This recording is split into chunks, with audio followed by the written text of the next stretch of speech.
তিন ধরনের ঘরের মধ্যে যে কোনো সময় আল্লাহ পাক রব্বুল আলামিনের গজব নাজিল হতে পারে। এই তিন ধরনের ঘরকে আল্লাহ পাক রব্বুল আলামিন বড় অপছন্দ করে থাকেন। এক নাম্বার হচ্ছে যেই ঘরের মধ্যে নারীর আওয়াজ পুরুষের তুলনায় উচ্চ হয়ে থাকে, সেই ঘরের মধ্যে প্রতিদিন 70,000 ফেরেশতা লানত পাঠিয়ে থাকে। দ্বিতীয় নম্বর হচ্ছে যেই ঘরের মধ্যে অন্যের হকের মারা টাকা জমা থাকে আর সেই টাকা দিয়ে সংসার চলে, ওই ঘরের মধ্যে যে কোনো সময় আল্লাহ পাক রব্বুল আলামিনের গজব নাজিল হতে পারে। আর তিন নম্বর হচ্ছে হযরত জিবরাইল আলাইহিস সালাম বলেন, যেই ঘরের মানুষরা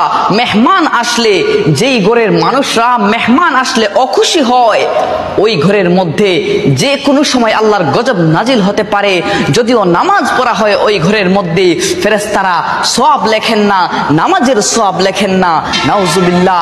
আল্লাহ পাক রব্বুল আলামিন এই তিন ধরনের বৈশিষ্ট্য থেকে আমাদেরকে যেন